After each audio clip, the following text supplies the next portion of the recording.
Good morning students. Last time we have done photoelectric effect. This photoelectric effect was explained by Einstein by considering that light consists of particles known as photons. If we consider light purely as wave, this photoelectric effect cannot be explained. Students, today we will do two topics. One is black body radiations and other is dual nature of matter.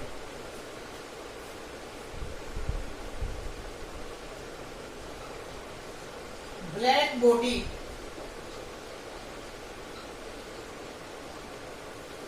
Radiations.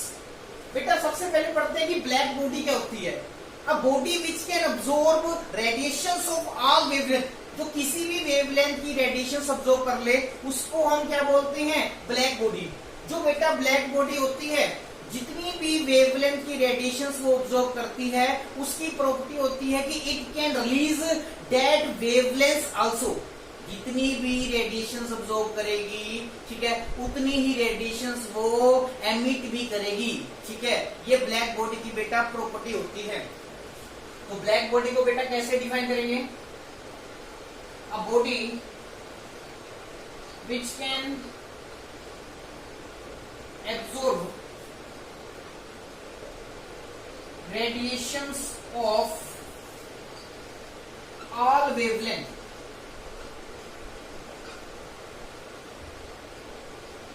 is called black body. A black body is perfect absorber and perfect emitter of radiations. Means जितनी भी wavelength की वो radiations absorb करती है उसकी property होती है it can emit radiations of that wavelength also. Clear है बेटा? हम इसका एग्जांपल लेते हैं। एक जैसे हमने एक आयरन का बार ले लिया, एक आयरन की रोड ले ली, ठीक है। आयरन का मेल्टिंग पॉइंट बहुत ज्यादा होता है, आपको पता है। जब आप आयरन को हीट करते हो तो सबसे पहले बेटा उसका कलर होता है रेड, वो रेड कलर का होता है, ठीक है। और हीट करोगे इट कलर बिकम्स येलो, ठीक है। और तुम हीट करोगे फाइनली वो ब्लू कलर का हो जाता है।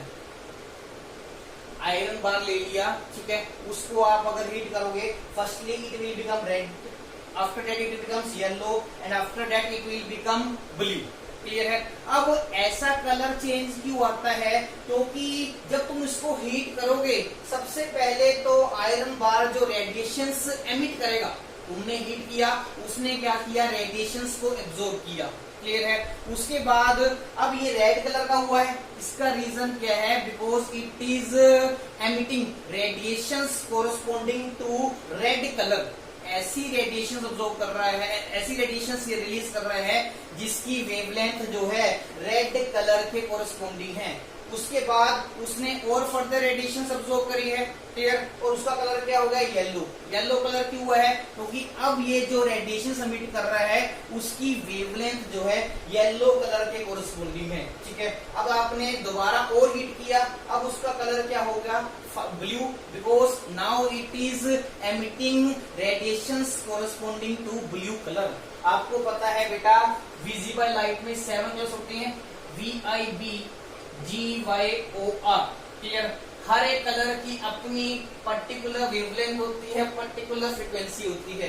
जब आप लेफ्ट टू राइट जाते हो वेवलेंथ क्या करती है, इंक्रीज करती है, फ्रीक्वेंसी क्या करती है, डिक्रीज करती है। क्लियर है? तो सबसे पहले क्योंकि इसका रेड कलर हुआ है तो इसका मतलब उसने जो रेडिएशंस रिलीज करी हैं उसकी वेवलेंथ क्या थी, ज्यादा थी, मगर फ्रीक्वेंसी क्या थी, कम थी। क्लियर? उसके बाद उसने येलो कलर की कोरस्पॉन्डिंग रेडिएशन रिलीज करी है, इसका मतलब जो रेडिएशंस अब रिलीज हुई हैं उनकी वेवलेंथ और फ्रीक्वेंसी इन मीडियम है, in medium between red and blue. अब लास्ट में उसने ब्लू कलर की रेडिएशन एमिट करी है और जिसकी फ्रीक्वेंसी क्या होती है, सबसे ज्यादा, और वेवलेंथ क्या होती है, सबसे कम। क्लियर है इन तीनों कलर में से। तो हम लिखते हैं the color change on heating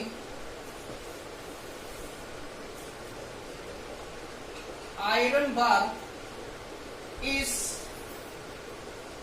due to difference in wavelength or frequency of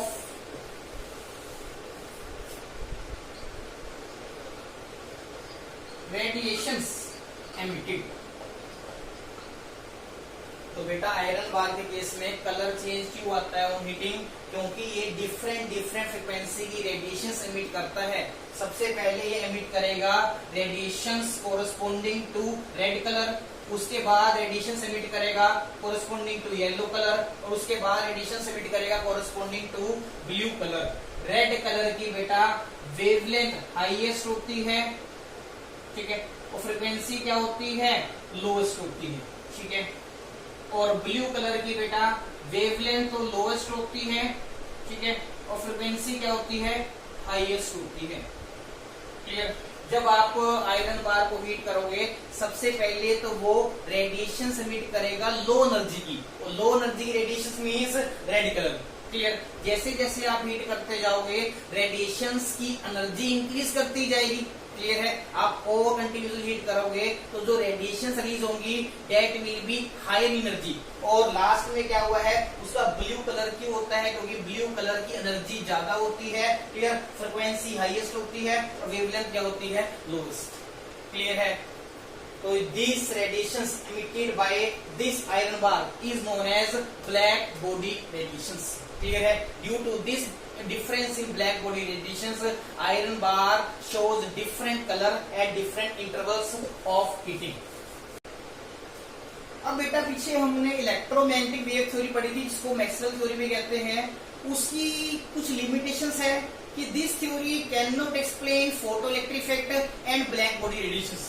means अगर हम रेडिएशंस को वेव मान लें, प्योरली वेव मान ले, तो वो ब्लैक बॉडी रेडिएशंस के कंसेप्ट को एक्सप्लेन नहीं कर सकती। अब इसको देखो हम समझते हैं। इलेक्ट्रोमैग्नेटिक वेव थ्योरी कहती है किसी भी सोर्स में से जो रेडिएशंस रिलीज होती हैं वो कंटिन्यूसली रिलीज होती हैं in the form of waves. अगर रेडिएशंस जो है कंटिन्यूसली एमिट होती हैं तो इसका मतलब रेडिएशंस की जो एनर्जी होगी according to this electromagnetic wave theory should be directly proportional to intensity of radiations। Clear है? रेडिएशंस की जो एनर्जी है सिर्फ किसके ऊपर डिपेंड करनी चाहिए?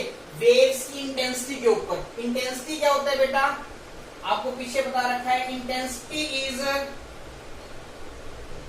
Square of amplitude. वेव्स का जो भी एम्पलीट्यूड होगा उसका अगर तुम स्क्वायर कर दोगे that will gives you intensity. ठीक है? तो इलेक्ट्रोमैग्नेटिक वेव थ्योरी के अकॉर्डिंग क्योंकि रेडिएशंस कंटिन्यूसली रिलीज होंगी तो इसका मतलब energy of radiation should be directly proportional to intensity. Light की जो एनर्जी होगी इस थ्योरी के अकॉर्डिंग जो है ना ही फ्रीक्वेंसी के ऊपर डिपेंड करेगी और ना ही वेवलेंथ के ऊपर डिपेंड करेगी। क्लियर है? रेडिएशंस की जो एनर्जी होगी वो किसके ऊपर डिपेंड करनी चाहिए? इंटेंसिटी के अकॉर्डिंग। वो ना ही फ्रीक्वेंसी के ऊपर डिपेंड करेंगी ना ही वो वेवलेंथ के ऊपर डिपेंड करेगी। ये हमें कौन बताता है बेटा? Electromagnetic wave theory. क्योंकि ये थ्योरी क्या एज्यूम करती है कि रेडिएशंस कंटिन्यूसली रिलीज होती रहती हैं in the form of waves. तो लाइट की जो रेडिएशंस की जो एनर्जी है वो सिर्फ इंटेंसिटी के ऊपर डिपेंड करनी चाहिए, वो फ्रीक्वेंसी या वेवलेंथ के ऊपर डिपेंड नहीं करनी चाहिए। अब बेटा हम ये सेम कंसेप्ट लगाते हैं आयरन बार पे। आयरन बार को हम हीट करते हैं,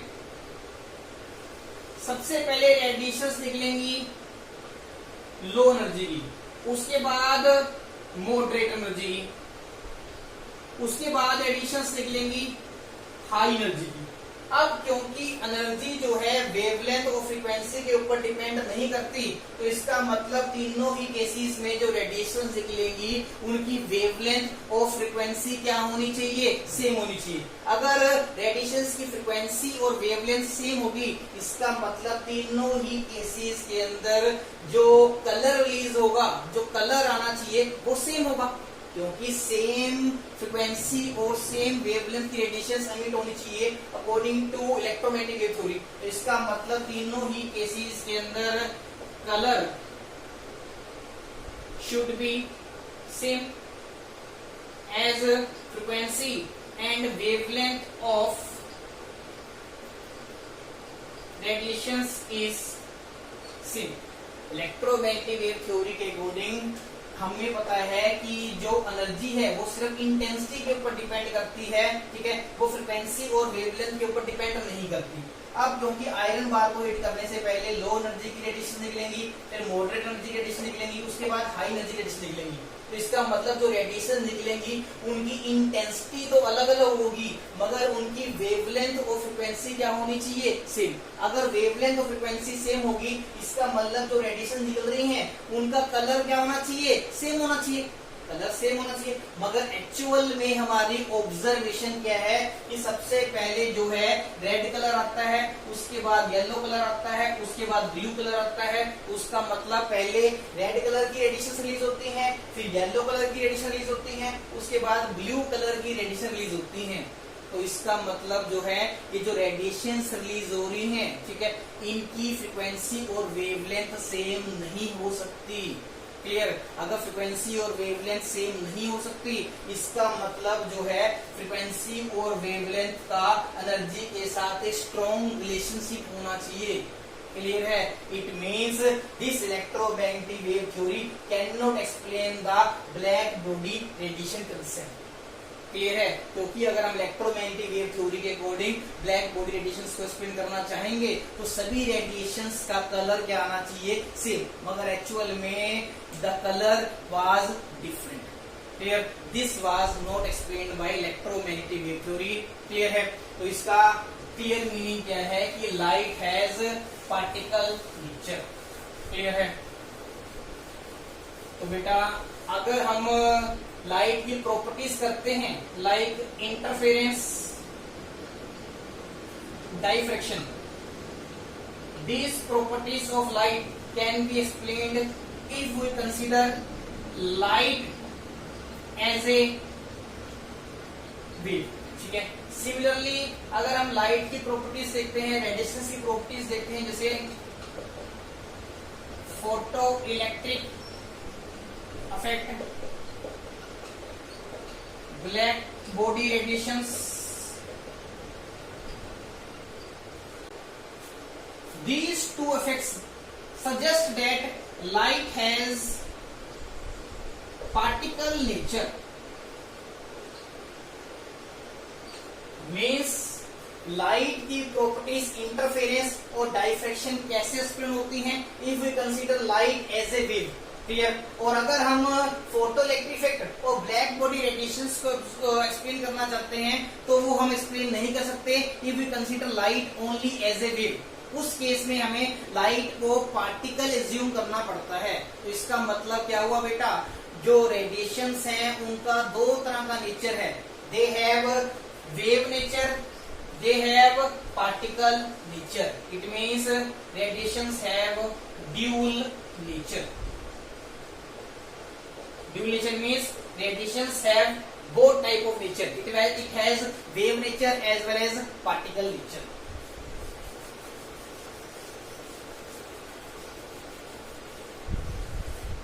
अब बेटा हम टॉपिक करेंगे dual nature of मैटर। बेटा 1924 में एक फ्रेंच फिजिस्ट था लुइस डी ब्रुगली, उसने क्या बताया कि idea of dual nature of radiations is not restricted to only radiations, it can also be applied to a moving particle. Means हमने पीछे पढ़ा था कि रेडिएशंस का ड्यूल नेचर होता है, ठीक है। डी ब्रुगली ने हमें क्या बताया कि सिर्फ रेडिएशंस का ही ड्यूल नेचर नहीं होता, अगर कोई भी ऑब्जेक्ट मूव कर रहा है उसका भी ड्यूल नेचर है। क्लियर है? Moving object also has wave associated with it. कोई भी ऑब्जेक्ट अगर मूव कर रहा है उसके साथ कुछ ना कुछ वेव भी जुड़ी होती है। The wave associated with the moving particle is known as matter wave. तो बेटा मैंने क्या बताया, every moving particle has wave associated with it and this wave is known as matter wave. इस वेव की जो वेवलेंथ होती है that is known as de Broglie wavelength. The wavelength of this matter wave is called de Broglie wavelength. This de Broglie wavelength is given by lambda is equal to h upon mv, where h is Planck's constant, m is mass of the moving particle and v is velocity of the moving particle. Clear है बेटा? This relation is known as de Broglie relation. ठीक है, अब बेटा हम इसकी derivation करेंगे।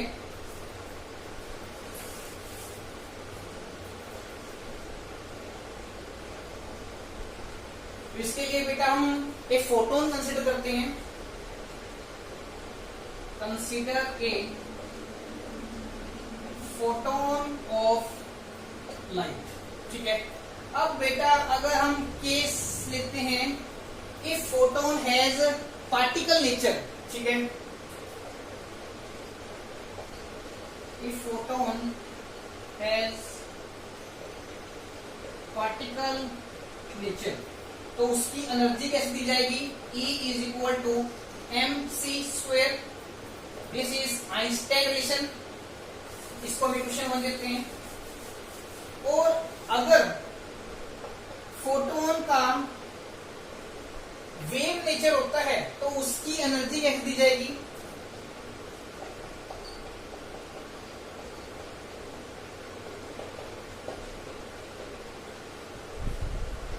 E is equal to h nu, where E is energy of photon, h is Planck's constant and nu is frequency of the radiations। ठीक है, अब फोटोन क्योंकि एक मटेरियल ऑब्जेक्ट है, उसका ड्यूल नेचर होगा, पार्टिकल नेचर भी होगा, वेव नेचर भी होगा।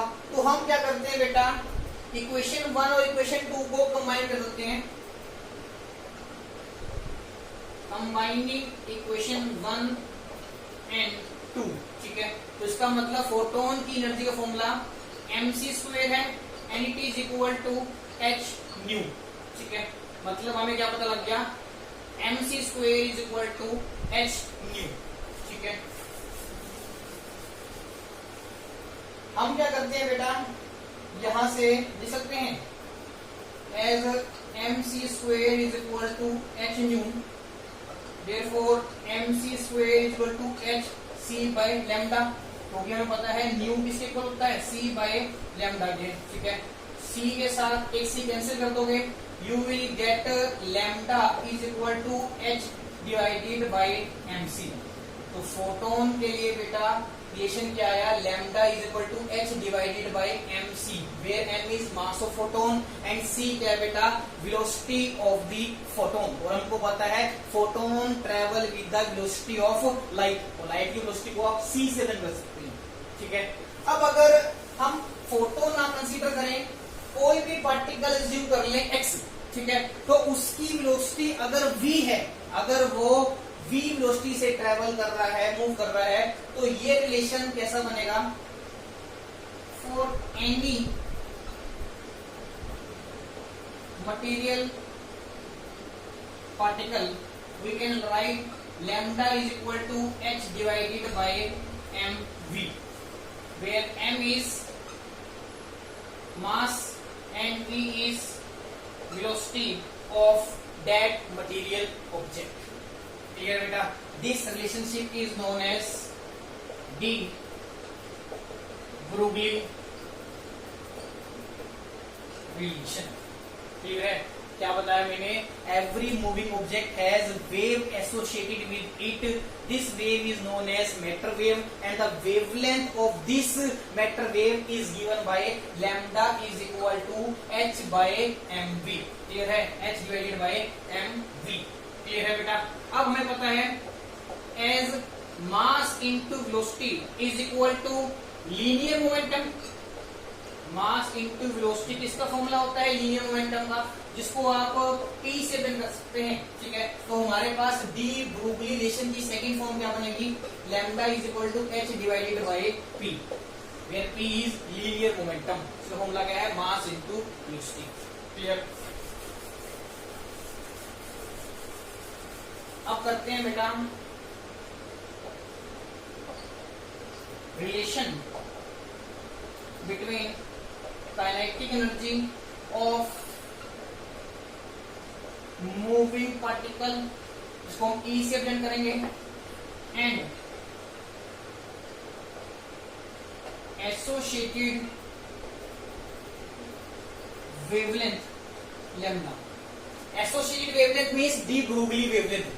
एक पार्टिकल मूव कर रहा है विद काइनेटिक एनर्जी E, उसके साथ कुछ ना कुछ वेव जुड़ी होगी, और उस वेव की अगर हम वेवलेंथ लैम्डा मान लें तो हमने E और लैम्डा के बीच में रिलेशन फाइंड आउट करना है. ठीक है? Kinetic energy of moving particle is given by half mv square, where m is mass of the particle and v is velocity of the moving particle. ठीक है? अब हमने क्या करना है? इस इक्वेशन के बोथ साइड्स हमने m से मल्टीप्लाई करना है. Multiplying both sides by small m, we will get E into m is equal to half m square v square, or 2 into E into m is equal to you get m square v square. ठीक है? और you get under root 2em is equal to mv. अगर हम इस question का square root करते हैं तो हमारे पास ये क्वेश्चन बनेगी. ठीक है?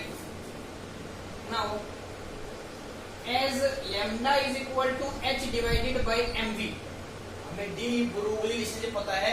Lambda is equal to h by mv. ठीक है? अब हमने क्या करना है बेटा? mv की वैल्यू अंडर 2em से पुट करनी है. Therefore lambda is equal to h divided by under root 2em. This is the required relationship between kinetic energy of the moving particle E and d Broglie wavelength lambda. ठीक है? इस relation के ऊपर बेटा हमने numericals करने हैं. ठीक है? इस रिलेशन के ऊपर हमने न्यूमेरिकल्स करने हैं. ठीक है? और lambda is equal to h divided by p, इस रिलेशन के ऊपर भी हमने क्या करने हैं? न्यूमेरिकल्स. ठीक है?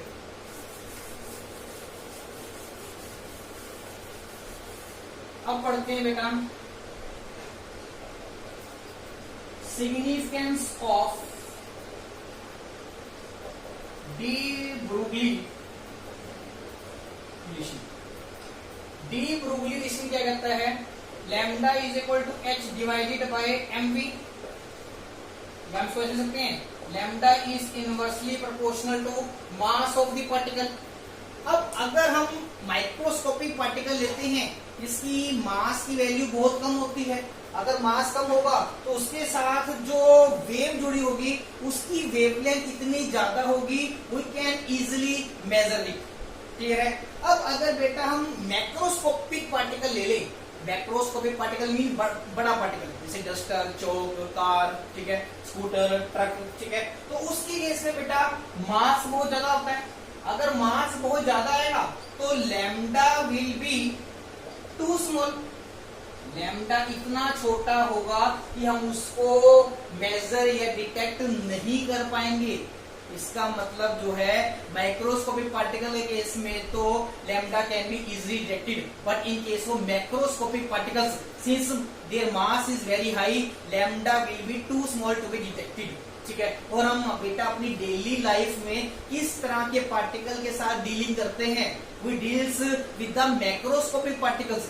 हम इलेक्ट्रॉन, प्रोटॉन, न्यूट्रॉन के आसपास थोड़ा डीलिंग करते हैं, we deals with the macroscopic particles.